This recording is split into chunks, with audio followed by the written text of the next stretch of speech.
2023년 5월 미국 국토안보부와 FBI, NSA, CISA는 긴급 합동 브리핑을 소집했습니다. 회의실에 모인 사이버 보안 전문가들의 표정은 그 어느 때보다 심각했죠. 그리고 정확히 2년 전 중국의 한 해커 그룹이 조용히 활동을 시작했습니다. 이들은 미국의 핵심 기반 시설에 잠입하기로 결정했습니다. 매우 신속하지만 조용하게 접근했고 시스템에 침투한 후에도 잠자는 용처럼 자신의 존재를 숨겼죠. 그렇게 전개된 작전이 바로 역대 가장 위험한 사이버 공격으로 꼽히는 볼트 타이푼입니다. 중국 해커들은 마치 숙주의 면역 체계를 피해가는 바이러스처럼 합법적인 소프트웨어와 정상적인 네트워크 트래픽 속에 숨어 3년 동안 활동했습니다. 발전소, 통신망, 송유관, 병원 시스템까지 미국과 서방 세계 핵심 인프라 시스템 깊숙이 침투했고 미국 정부가 이들의 실체를 인지했을 때는 상황을 걷잡을 수 없을 정도로 심각했습니다. 더 놀라운 것은 이들의 목적이 정보 탈취나 금전적 이익이 아닌 유사시 미국의 핵심 인프라를 일시에 마비시킬 수 있는 킬스위치를 심어놓는 것이었죠. 미국 내 최소 8개 통신사부터 괌의 군사통신망, 캘리포니아 해안의 항만시설까지 볼트 타이푼의 마수는 미국 전역에 뻗어 있어 마음만 먹으면 언제든 미국을 마비시킬 수 있었습니다. 이 작전이 시사하는 바는 작지 않습니다. 앤 뉴버거 미 백악관 국가안보회의 부보좌관은 당시 현재 어떤 통신사 네트워크도 중국 해커로부터 완전히 자유롭지 못하고 해킹당할 위험이 있다며 중국 해커의 활동 범위는 미국 통신사뿐 아니라 전 세계 수십 개국이라고 경고했습니다. 미 연방수사국도 지난해 10월 중국 당국의 지원을 받는 것으로 알려진 볼트 타이푼, 솔트 타이푼, 플렉스 타이푼 등 세계의 거대 사이버 스파이 활동 조직을 적발했습니다. 이들은 미국, 베트남, 루마니아 등 19개국에서 26만 개가 넘는 소규모 사무실과 사물 인터넷 기기에 악성 소프트웨어를 심는 방식으로 활동한 것으로 나타났습니다. 이제 해킹은 더 이상 영화 속 이야기가 아닙니다. 21세기의 새로운 전쟁터는 사이버 공간이고 우리가 알아차리지 못할 뿐 우리 손안의 스마트폰과 컴퓨터 속이 전쟁터입니다. 미 뉴버거 부보좌관이 경고했던 것처럼 현재 전 세계 어떤 통신사도 중국 해커로부터 자유롭지 않은 상황이고 SK텔레콤 역시 얼마 전 중국 해커 그룹의 소행으로 추정되는 사상 초유의 유심 정보 침해 사고를 겪었습니다. 그런데 며칠 전 이 SK텔레콤이 미국 공룡 기업들도 두려워서 실행하지 못한 역대급 대책을 내놨습니다. 안녕하세요, 디스멘털입니다. 한때 세계 최대 포털 중 하나였던 야후가 절벽 끝까지 내몰렸던 적이 있습니다. 2013년의 일인데요. 당시 야후는 시스템을 해킹당해 무려 30억 개의 계정 정보가 탈취되는 사고가 발생했지만 이 사실은 수년이 지난 후에야 세상에 드러났습니다. 야후 측은 2014년에도 5억 명 분량의 계정 정보 유출을 겪었지만 이를 2016년 9월에서야 뒤늦게 공개했고 두 달 뒤에는 2013년 해킹으로 10억 개 계정이 추가 유출되었다고 발표했습니다. 이후 추가 조사로 2013년 사고의 피해 규모는 사실상 모든 이용자 계정인 약 30억 개로 확정되어 역사상 최대 규모 개인정보 유출 사건을 겪은 기업으로 기록됐습니다. 야후의 늑장 공개는 곧바로 대내외적인 후폭풍을 불러왔는데요. 이용자와 투자자들은 거세게 반발했고 야후를 상대로 집단 소송이 제기되기 시작했습니다. 미국 증권거래위원회는 야후가 2014년 해킹 사실을 알고도 즉시 공시하지 않은 행위를 문제 삼아 3,500만 달러, 한국 돈 약 500억 원의 벌금을 부과했습니다. 야후는 투자자들에게도 약 8천만 달러, 한국 돈 약 1,000억 원의 보상금을 지급하는 데 동의했고 별도로 주주 집단 소송 합의금으로 약 2,900만 달러를 책정해야 했습니다. 이렇게 금전적 손실만 해도 엄청났지만 그에 못지않게 추락한 것이 기업 이미지입니다. 인수협상을 벌이던 버라이즌은 해킹 사고로 야후의 신뢰도가 추락하자 인수가격 재협상을 요구했고 결국 야후의 핵심 사업부 인수가격이 당초 48억 3천만 달러에서 3억 5천만 달러나 삭감된 44억 8천만 달러로 낮아졌죠. 야후의 전 CEO 마리사 메이어는 사건이 완전히 불거진 2017년 미국 상원 청문회에 출석해 제 임기 중 벌어진 일이며 모든 책임은 제게 있다며 고개 숙여 사과했지만 이미 훼손된 신뢰를 회복하기에는 역부족이었습니다. 사상 최대 규모의 해킹 피해를 입고도 즉각 투명하게 공개하지 않고 미봉책으로 일관한 결과 막대한 비용 지출과 기업 가치 하락이라는 이중고를 겪은 겁니다.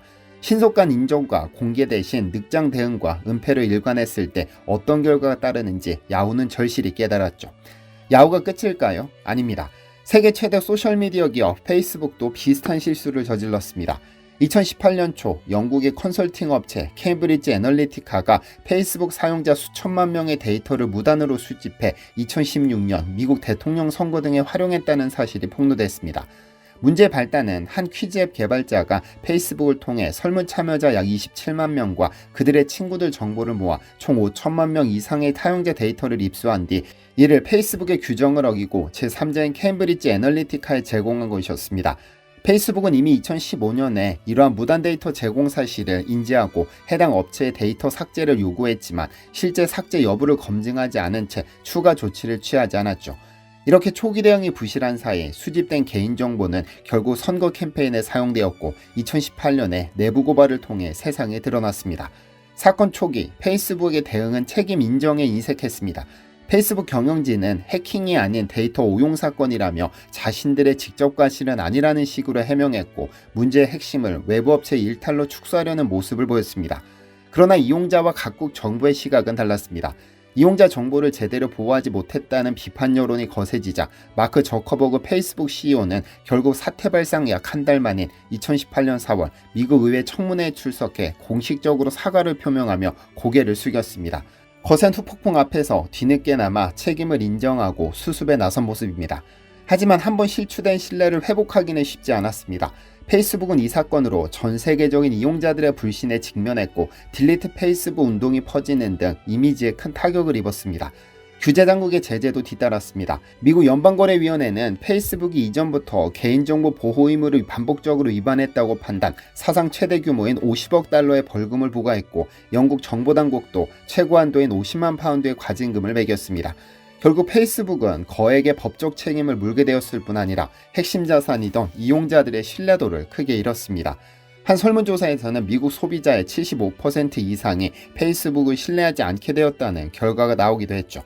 최근 이와 비슷한 사례가 한국에서 있었습니다. 다들 기억하시는 SK텔레콤 유심정보 침해 사고입니다. 올 4월 발생한 이번 사건은 SK텔레콤 가입자 수백만 명의 유심 정보와 개인 데이터가 대거 침해된 심각한 해킹 사고였습니다. 국내 이동통신 1위 사업자의 고객 정보가 침해된 만큼 파장은 컸고 정부도 즉각 민관 합동조사단을 꾸려 조사에 착수했습니다. 보안 전문가들은 여러 정황으로 미루어 국가 차원의 조직적 해킹 가능성까지 제기했으며 사건 초기부터 언론과 국민의 큰 우려를 샀습니다. 그런데 사고 발생 직후부터 SK텔레콤의 대처 방식은 앞선 야후나 페이스북 사례와 확연히 달랐습니다. 우선 문제가 포착된 지 불과 며칠 만에 고객들에게 사실을 알리고 공식 사과와 함께 긴급 조치를 발표했습니다. 해킹이 의심되는 4월 19일에 내부 시스템 침해를 확인한 즉시 관계당국에 신고했고 4월 23일부터는 피해가는 고객 전원에게 공지 문자 발송을 시작하여 상황을 투명하게 공개했습니다. 고객 피해를 최소화하기 위해 전국 대리점을 통해 무료 유심 교체를 실시했고 유심보호 서비스를 전 고객에게 자동으로 적용하는 등 신속한 후속 조치를 취했죠. 특히 5월 5일에는 추가적인 피해 예방을 위해 한시적으로 신규 가입과 번호 이동 업무를 전면 중단하는 결단까지 내렸습니다. 이는 기존 고객 보호를 최우선에 두겠다는 의지를 보여준 조치로 평가받았는데요. 이따른 대처와 함께 책임 있는 자세도 강조되었습니다. 4월 25일 유영상 SK텔레콤 대표는 직접 기자회견을 열어 이번 침해 사고에 대해 고객과 사회에 진심으로 사과드린다며 고개 숙여 사과했고 5월 7일에는 최태원 SK그룹 회장까지 나서 대국민 사과와 함께 그룹 차원의 보안 투자 확대를 약속했습니다. 사건 조사에 있어서도 관계당국에 전폭적으로 협조하여 투명한 진상규명에 힘썼는데요. 그 결과 7월 4일 정부 합동조사단의 최종 조사 결과가 발표되었고 SK텔레콤 측의 관리 소홀로 사고 규모가 커졌다는 점이 공식 발표됐습니다. 일반적으로 기업들이 법적 책임을 두고 공방을 벌이거나 과실을 부인하곤 하던 것과 달리 SK텔레콤은 즉각 이 조사 결과를 수용하며 모든 책임을 인정했습니다. 무엇보다 화제가 된 것은 SK텔레콤의 전향적인 피해 보상 대책입니다. 정부 발표 당일인 7월 4일 오후 곧바로 기자회견을 열고 총 1조 2천억 원 규모에 달하는 고객 보상 및 정보보호 강화 대책을 내놨는데요. 전 국민의 절반에 육박하는 2,400만 명 SKT 및 알뜰폰 가입자 전원에게 8월 한 달치 통신요금의 50%를 감면해주기로 했을 뿐 아니라 향후 5개월간 매월 50GB의 추가 데이터를 무료로 제공하고 4월 18일 이후 해지했거나 7월 14일 이내 해지하는 고객의 위약금을 전액 면제해주겠다고 발표했습니다. 이 같은 고객 감사 패키지에 투입되는 비용만 약 5천억 원대에 달하는 것으로 알려졌죠.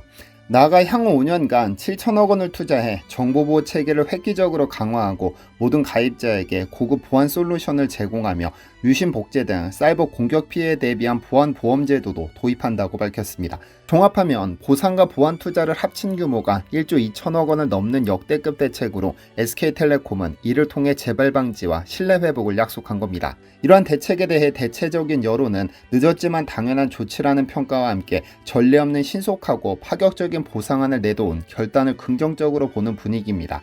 실제로 많은 전문가들은 보상은 비용이 아니라 신뢰를 지키기 위한 투자라며 이번 조치를 환영했고, 책임을 회피하기보다 인정하고 대응하는 기업 문화가 국내에도 정착되는 계기가 되길 바란다는 견해를 내놓고 있죠. 지금까지 살펴본 야후, 페이스북, SK텔레콤 3개의 사례는 사이버 위기 대응의 명암을 극명하게 보여줍니다. 세 기업 모두 고객들의 개인정보 침해 사태를 겪었지만 대응 방식의 차이가 이후 전개와 결과를 완전히 다르게 만들었습니다.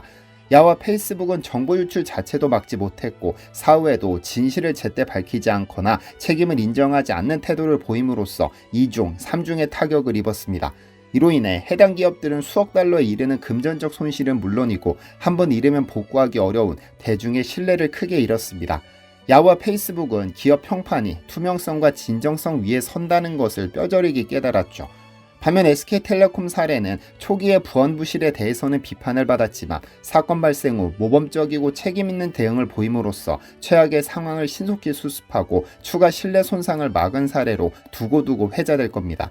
오히려 적극적인 보상과 재발 방지 노력을 통해 기업이 고객 가치를 최우선으로 삼고 있다는 실질적인 메시지를 전함으로써 장기적으로는 신뢰 회복의 기회로 삼을 수도 있는 것이죠. 실제로 정보보호업계에서는 이번 SK텔레콤의 선제적 대응이 다른 기업들에게 새로운 벤치마크가 될 것이라는 분석도 나옵니다. 과거 국내에서도 크고 작은 정보 유출 사고가 있었지만 책임 공방이 급급하거나 소극적 보상으로 마무리되는 경우가 많았습니다. 그런 점에서 이번 과감한 인정과 조치는 국내 기업 문화에도 신선한 충격을 주며 긍정적 선례를 남겼습니다. 결국 해킹 사고에 대처하는 기업의 자세는 단순한 사후 수습이 아니라 그 기업의 철학과 사회적 책임 의식을 드러내는 시험대라고 할 수 있습니다. 정보 유출 자체를 완전히 막기는 어렵더라도 문제 발생 시 어떻게 대응하는가에 따라 기업에 대한 평가는 천양지차로 나뉩니다. 투명하게 정보 공개를 하고 피해자 구제에 최선을 다하는 기업은 신뢰를 이어갈 여지가 있지만, 은폐하거나 책임을 회피하는 기업은 법적 제재뿐 아니라 고객의 마음에서도 멀어지는 대가를 치르게 됩니다. 이번 SK텔레콤의 대응과는 별개로 이번 사건은 한 기업의 문제가 아닙니다. 최근 루이비통을 비롯한 글로벌 브랜드에서도 고객 데이터가 새어나가고 우리가 일상적으로 쓰는 온라인 서비스들이 해커들의 표적이 되고 있습니다. 북미, 유럽뿐 아니라 미국, 캐나다, 일본, 이스라엘 등 주요국에선 통신망과 금융권, 공공기관을 겨냥한 대규모 사이버 공격이 잇따라 발생했고, 이스라엘 이란 간 사이버전이나 일본 통신 인프라 침해처럼 국가 차원의 대응이 벌써 현실화되고 있죠. 이제 대한민국도 기업 개별 역량에만 의존할 수 없는 단계에 이르렀습니다. 정부와 민간이 협력해 국가적 차원의 사이버 방어 체계를 구축하고 정보보호를 산업 경쟁력의 핵심 축으로 삼아야 합니다. 이번 SK텔레콤 사태가 우리 사회 전체의 보안의식을 한층 끌어올리는 전환점이 되길 기대합니다. 시청해주셔서 감사합니다. 디시멘터리에서는 여러분의 제보를 기다립니다. 제 채널에서 다뤘으면 좋겠는 뉴스 또는 널리 알려졌으면 하는 영상은 디시멘터리 네이버.com으로 보내주시면 소중히 제작하겠습니다. 시청해주셔서 감사합니다.